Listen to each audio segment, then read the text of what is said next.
Twelfth class. देखिए आज हम जो आपको पढ़ाने वाले हैं वो क्या पढ़ाएंगे, journal entry in the books of company, है ना।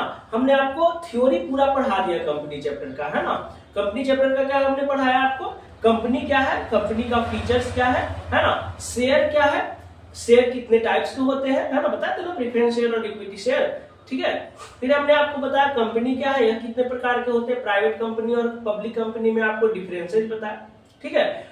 और इक्विटी शेयर, प्रेफरेंस शेयर में आपको डिफरेंसेस बताया। आज हम लोग जो पढ़ेंगे वो क्या पढ़ेंगे, basic journal entry in the books of company, है ना। कि अब कंपनी पढ़ रहे हैं तो कंपनी अपने बुक्स में जर्नल एंट्री किस तरह से करती है, तो आज ये पढ़ेंगे। और टॉपिक बाय टॉपिक जो बचा हुआ है ना थ्योरी, जैसे premium, cost in arrear, cost in advance, ये सब टॉपिक बाय टॉपिक थ्योरी के साथ साथ जर्नल एंट्री बताते चले जाएंगे तो ज्यादा याद रहेगा, ठीक है। चलिए शुरू करते हैं।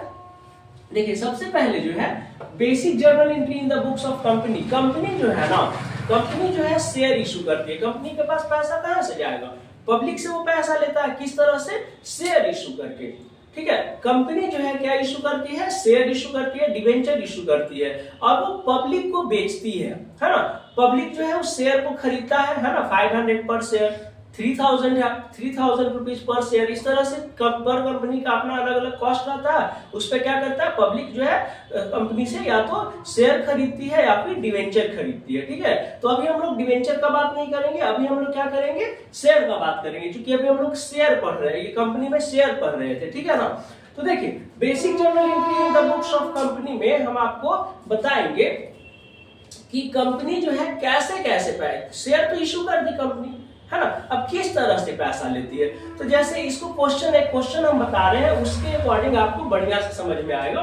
देखिए कंपनी जो है ना एक बार में पैसा नहीं लेती है, कंपनी एक बार में पैसा आपसे नहीं लेती है। कंपनी जो है ना अलॉटमेंट वाइज पैसा लेती है, पहले एप्लीकेशन पे लेगा। देखिए आपको हम समझा दे रहे हैं, कंपनी जो है पैसा आपको लेगा पहले एप्लीकेशन पे, ठीक है, एप्लीकेशन पे पैसा लेगी कुछ, ठीक है। उसके बाद जो है कंपनी पैसा लेगी आपको अलॉटमेंट, मतलब एक बार में पैसा नहीं मांग के वो शेयर होल्डर से मतलब टर्म में पैसा मांगती है, इंस्टॉलमेंट में पैसा मांगती है। तो वो इंस्टॉलमेंट क्या क्या कहलाता है, पहला एप्लीकेशन हो गया, सेकंड अलॉटमेंट हो जाएगा, थर्ड को कहा जाता है फर्स्ट कॉल और फोर्थ इंस्टॉलमेंट को कहा जाता है सेकंड कॉल। समझ में आया, कंपनी यही 4 इंस्टॉलमेंट में शेयर होल्डर से पैसा मांगती है। क्लियर हो गया, क्या, एप्लीकेशन, अलॉटमेंट, फर्स्ट कॉल और सेकंड कॉल, ठीक है। तो अभी हम लोग समझेंगे, ठीक है ना, कि पैसा कंपनी कैसे मांग रही है और उसका जर्नल एंट्री क्या होगा। पहले जर्नल एंट्री बता देते हैं, उस पे क्वेश्चन देंगे और क्वेश्चन यहीं पे देके उसी जर्नल एंट्री पे आपको सिखाएंगे किस तरह से अमाउंट पुट होगा, ठीक है। तो अभी हम लोग क्या समझेंगे, जर्नल एंट्री। देखिए सबसे पहले कंपनी जो है एप्लीकेशन पे पैसा मांगती है ना। जैसे कंपनी जो है आप शेयर खरीद रहे हैं तो कंपनी एप्लीकेशन फॉर्म भरिएगा ना, तो उस टाइम कंपनी जो है शेयर का कुछ पैसा आपसे मांगेगी। तो इसमें देखिए फर्स्ट नंबर बाय नंबर आपको बता रहे हैं, ठीक है ना, कि व्हेन एप्लीकेशन मनी रिसीव, जब कंपनी एप्लीकेशन मनी रिसीव करेगी, कंपनी मतलब हम लोग अगर कंपनी पर है तो अपने आप को क्या मानना है, कंपनी मानना है, ठीक है। तो ये तभी बनेगा, तभी मैथ सही, जो इसका जो अकाउंटिंग बनाइएगा वो सही होगा। अपने आप को शेयर होल्डर नहीं मानना है, अपने आप को क्या मानना है, कंपनी मानना है। तो व्हेन एप्लीकेशन मनी रिसीव, तो इसका एंट्री होगा बेटा, क्या होगा,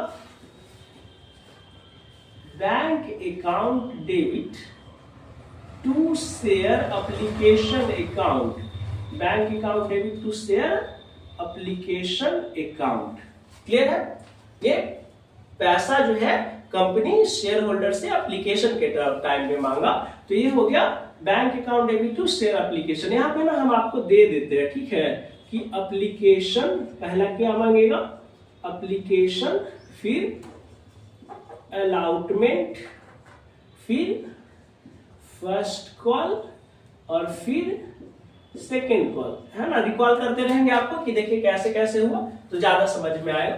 तो when application money receive, then bank account debit to share application account. Second जो है एप्लीकेशन का पैसा तो कंपनी रिसीव कर लिया, अब उस पैसा को कहां ट्रांसफर करेगा, कैपिटल में। तो जब कैपिटल में ट्रांसफर करेगा तो उसका एंट्री होगा देखिए when application money transfer in capital, जब एप्लीकेशन मनी कैपिटल में ट्रांसफर होगा तो उसका एंट्री क्या होगा, share application account debit to share capital account. Clear है? Share application account debit to share capital account, ये पहला का एंट्री हो गया। एप्लीकेशन का एंट्री जो है क्लियर हो गया। क्लियर है? एप्लीकेशन का एंट्री क्या हो गया, क्लियर हो गया। अब किसका एंट्री करेंगे, अलॉटमेंट। तो एप्लीकेशन का पैसा जो है आपका, एप्लीकेशन तो भरने टाइम ही वो पैसा ले लेता है, इसलिए पहले रिसीव एंट्री हुआ। ठीक है, जैसे कॉलेज में आप फॉर्म भरते हैं, तो कॉलेज में आप फॉर्म भरते हैं तो फॉर्म भरने ही के टाइम में आपको एप्लीकेशन का फी देना पड़ता है, तो वो तो पहले ही ऑलरेडी कंपनी के पास पहुंच गया। ये जो एप्लीकेशन मनी है उसका पैसा कंपनी के पास पहुंच गया एप्लीकेशन के थ्रू। अब सेकंड जो है अलॉटमेंट, तो अलॉटमेंट में कंपनी जो है अब तो बाद में लेगा, पहले एप्लीकेशन ले लिया, अब अलॉटमेंट का पैसा तो बाद में लेगा, उसके बाद फर्स्ट कॉल लेगा, उसके बाद फाइनल कॉल का पैसा लेगा। तो अलॉटमेंट का जो है ना पहले ड्यू एंट्री करके रखता है ना, क्योंकि आगे पढ़ाएंगे कि प्रीमियम होता है, डिस्काउंट होता है, एरियर होता है, एडवांस होता है, तो शेयर होल्डर किस तरह से पैसा देगा ये तो पता नहीं है कंपनी को, तो कंपनी पहले अपना ड्यू एंट्री करके रखती है। ठीक है, अब जिस तरह से रिसीव करेगा उस तरह से उसका क्या होते जाएगा, रिसीविंग में बैंक अकाउंट में एंट्री होते जाएगा, लेकिन कंपनी जो है पहले अपना क्या करके रखती है, ड्यू एंट्री जो है करके रखती है। देखिए कैसे, थर्ड जो एंट्री होगा इसमें है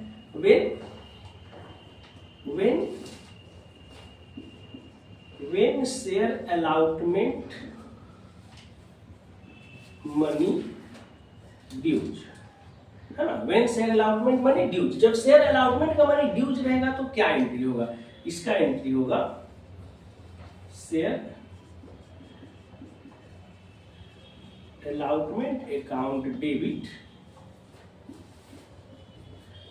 टू शेयर कैपिटल अकाउंट। अब ड्यू तो हो गया, अब रिसीव एंट्री करेंगे। तो इतना याद रखिएगा कि जितना ड्यू रहता है उतना ही वो रिसीव करेगा। ठीक है, जितना ड्यू रहता है उतना ही क्या करेगा, रिसीव रहेगा। वो अलग केस है कि एरियर के कंडीशन में क्या हो जाएगा, अमाउंट घट जाएगा, है ना, उसका अलग एंट्री बनाएंगे। अभी हम क्या बता रहे हैं, बेसिक जर्नल एंट्री, माने बेसिक क्या जर्नल एंट्री होता है, तो टॉपिक बाय टॉपिक पढ़ाएंगे, आपके जर्नल एंट्री बताते चले जाएंगे। अभी क्या होगा, जब अलॉटमेंट का पैसा ड्यूज है तो जितना ड्यूज रहेगा उतना ही रिसीव करेगा। तो वे यहाँ पे रिसीव का एंट्री बता रहे हैं आपको, वे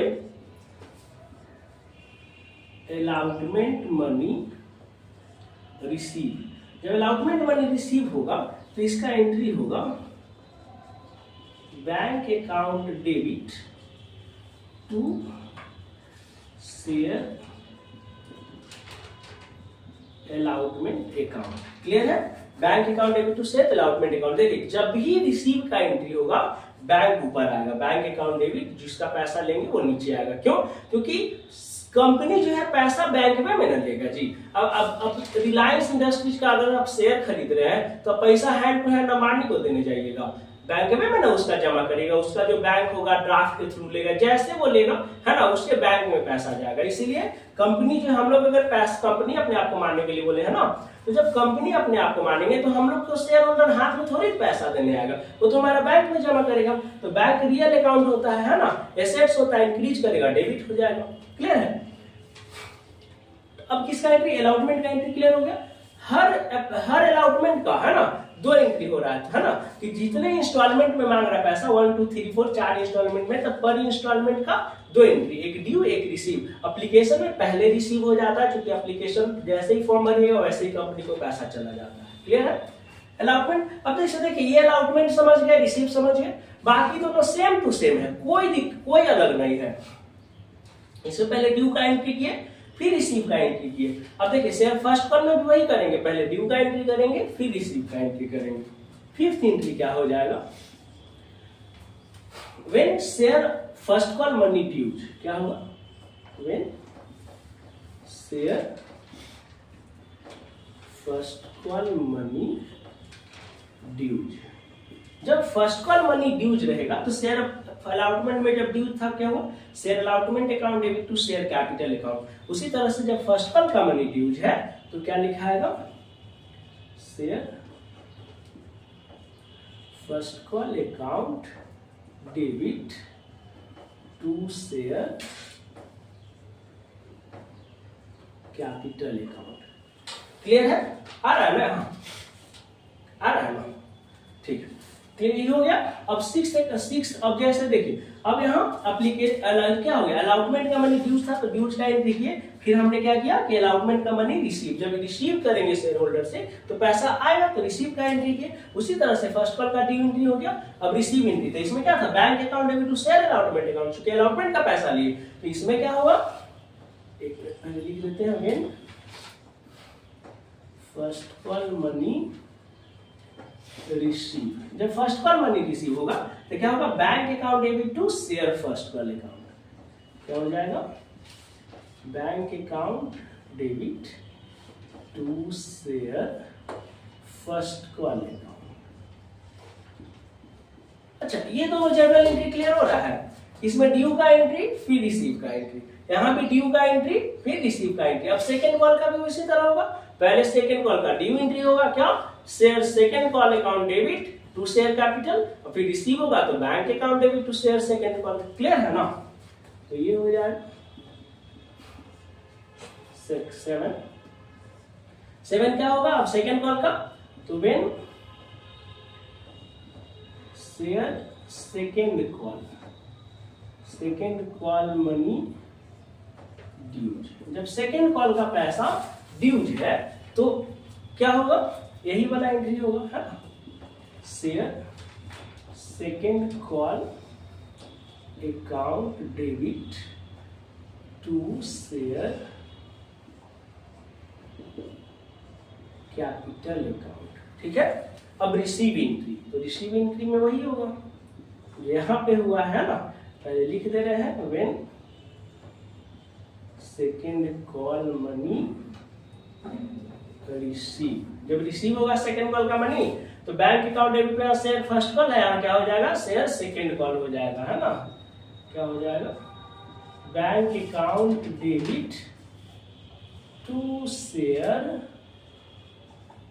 सेकेंड कॉल अकाउंट। क्लियर है, क्लियर है। अब देखिए, ये जितना जो आपको हम बताए अभी जर्नल एंट्री, ठीक है, इसको एक क्वेश्चन के थ्रू बता देते हैं। ठीक है, जैसे क्वेश्चन लिखिए, यहाँ पे हम क्वेश्चन मेंशन कर दे रहे हैं, ठीक है, ताकि आप लोग को समझ में आ जाए।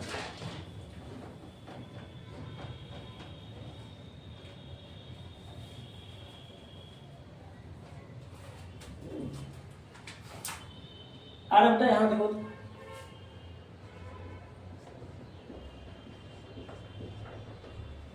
a company issue 10,000 share of ₹100 each, है ना, on 100 each, payable as follows। क्या हो जाएगा, payable as follows। पेबल कैसे है, अब देखिए यहाँ पे हम बता रहे हैं, है ना, 100 रुपीज ईच है, तो पेमेंट करेगा 20 ऑन एप्लीकेशन, 25 ऑन अलॉटमेंट, और फिर हो जाएगा 30 ऑन फर्स्ट कॉल, है ना, और 25 ऑन सेकेंड कॉल। देखिए, है ना, एक कंपनी जो है 10,000 शेयर इशू किया 100 रुपीज ईच पे, वो पेमेंट कैसे कर रहा है, सर, एक कंपनी जो है, जैसे मान लीजिए अपने आपकी कंपनी है, आपने 10,000 शेयर इशू किया 100 रुपीज ईच पे, तो आप एक ही बार तो नहीं ले रहे हैं पैसा ले रहे हैं आप इंस्टॉलमेंट पे, 20 ऑन एप्लीकेशन ले रहे हैं, 25 ऑन अलॉटमेंट ले रहे हैं, 30 ऑन फर्स्ट कॉल ले रहे हैं, और 25 ऑन फाइनल कॉल ले रहे हैं। अब इसको ध्यान से समझिए, कभी कभी क्या होता है कि कंपनी जो है ना, whole amount receive on application कर लेता है, क्या कर लेता है, whole amount receive on application, यानी कि पूरा का पूरा पैसा एप्लीकेशन पे ही ले लेगा। तो उसका एंट्री क्या करेंगे, 10,000 शेयर इशू किया है 100 रुपीज ईच पे, तो कितना हो जाएगा 10,000 इंटू 100, टोटल का टोटल पैसा किसमें आ जाएगा, एप्लीकेशन पे आ जाएगा। क्लियर है, क्लियर है कि ये जो है अगर whole amount receive on application कह दे तो जितना शेयर इशू किया और जितना रुपया ईच है ना, टोटल से क्या कर देंगे, मल्टीप्लाई कर देंगे, यानी कि 10,000 इंटू 100, तो कितना हो जाएगा जी, 10 लाख आ जाएगा, यहाँ पे आ जाएगा ना, 10 लाख रुपीज हो जाएगा। क्लियर है, और यही अमाउंट किस में आ जाएगा, ट्रांसफर में चला जाएगा, यही अमाउंट किस में चला जाएगा, 10 लाख ट्रांसफर में। एंट्री खत्म, बस 2 एंट्री होगा। जब whole amount receive on application रहे तो बस 2 एंट्री, एक किसका, एप्लीकेशन मनी रिसीव का, एक एप्लीकेशन मनी ट्रांसफर का, चूंकि और तो पैसा मांग ही नहीं रहा है किसी पे, नहीं अलॉटमेंट पे, ना फर्स्ट कॉल पे, ना फाइनल कॉल पे, सेकंड कॉल यानी कि फाइनल कॉल, तो ये होगा। लेकिन यहाँ पे ऐसे नहीं है, यहाँ है कि अब शेयर इशू किया 10,100 रुपीज, लेकिन ये 4 इंस्टॉलमेंट में पैसा मांग रहा है, कौन कौन, एप्लीकेशन, अलॉटमेंट, फर्स्ट कॉल और फाइनल कॉल। तो हम पहले बेसिक एंट्री चलेंगे जो यहाँ पे हम आपको दिए हैं। अब देखिए कैसे अमाउंट इसमें कैसे जाता है, ठीक है, अमाउंट पुटिंग कैसे होगा। तो एप्लीकेशन का मनी कितना है 20 रुपीज, और इशू कितना किया है शेयर 10,000, तो 10,000 इंटू 20, इसमें अमाउंट कितना जाएगा 10,000 इंटू 20, यानी कि कितना हो जाएगा 2 लाख रुपीज हो जाएगा। कितना हो जाएगा 2 लाख रुपीज हो जाएगा। क्लियर है, उसी तरह से अब जितना एप्लीकेशन मनी रिसीव किए उतना ही ना ट्रांसफर कीजिएगा, तो ये भी कितना हो जाएगा 2 लाख रुपीज हो जाएगा। क्लियर है, 2 लाख रुपीज हो गया। फिर share allotment money due, allotment में ड्यूज है ना, बकाया है, तो कितना है बाबू, अलॉटमेंट का मनी है कितना है 25, तो 25 इंटू 10,000 इक्विटी शेयर इशू किया है, या इशू किया है शेयर 10,000, और अलॉटमेंट का मनी कितना है 25, तो अब अलॉटमेंट में जो है कितना से मल्टीप्लाई होगा 10,000 इंटू 25 से, तो ये जो अमाउंट हो जाएगा 2,50,000, क्या हो जाएगा 2,50,000, और यहाँ भी 2,50,000।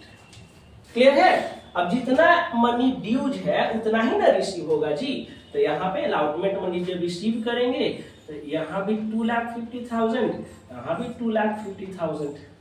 क्लियर है, क्लियर है, इजी है सब। अब थर्ड जो इंस्टॉलमेंट आपका फर्स्ट कॉल में मांगा है उसका अमाउंट कितना है 30 रुपीज, तो फर्स्ट कॉल में कितना अमाउंट से मल्टीप्लाई हुआ 10,000 जो इक्विटी शेयर इशू किया है, और 30 रुपया फर्स्ट कॉल पे है, तो फर्स्ट यहाँ पे 10,000 और इंटू कितना रुपया हो जाएगा 30 रुपया हो जाएगा, तो ये जो अमाउंट आएगा कितना आएगा, फर्स्ट कॉल का ड्यूज मनी कितना हो जाएगा 3 लाख रुपीज हो जाएगा। क्लियर है, और जब जितना ड्यूज रहता है उतना ही ना रिसीव करना है जी, बताए ना, तो ये भी कितना हो जाएगा 3 लाख रुपीज हो जाएगा। क्लियर है, अब देखिए फाइनल कॉल का पैसा, तो फाइनल कॉल का पैसा कितना है 25 ऑन फर्स्ट सेकंड कॉल, तो 10,000 जो शेयर इशू किया है प्लस 25 जो है सेकंड कॉल का पैसा है, तो जितना ड्यूज रहेगा उतना ही रिसीव करेंगे, तो ड्यूज में कितना हो जाएगा 10,000 जो आया है 25 है ना, तो कितना हो जाएगा 2,50,000 है ना, और जितना ड्यूज है उतना ही ना रिसीव होगा, यहाँ भी क्या हो जाएगा 2,50,000 आ जाएगा। क्लियर है, तो आई होप कि आप जो है बेसिक जो जर्नल एंट्री है किसका, कंपनी का, वो समझ गए होंगे, है ना। नेक्स्ट क्लास में जो है हम आपको पढ़ाएंगे, वो क्या पढ़ाएंगे, प्रीमियम के बारे में पढ़ाएंगे, है ना। ये तो हो गया बेसिक। अब इसी में अब देखिए बेसिक एंट्री यही रहेगा, इसी में थोड़ा थोड़ा चेंजिंग आएगा, कभी डिस्काउंट आएगा, कभी प्रीमियम आएगा, कभी एरियर आएगा, कभी एडवांस आएगा, है ना। यही तो 4 डोमेन है ना, जो छोटा छोटा चेंजिंग आएगा, ठीक है, उसको बता देंगे। क्लियर है, चलिए तो आज के लिए इतना ही। अभी हम नेक्स्ट क्लास में जो पढ़ाएंगे वो क्या पढ़ाएंगे, प्रीमियम के बारे में पढ़ाएंगे, डिस्काउंट के बारे में पढ़ाएंगे, ठीक है।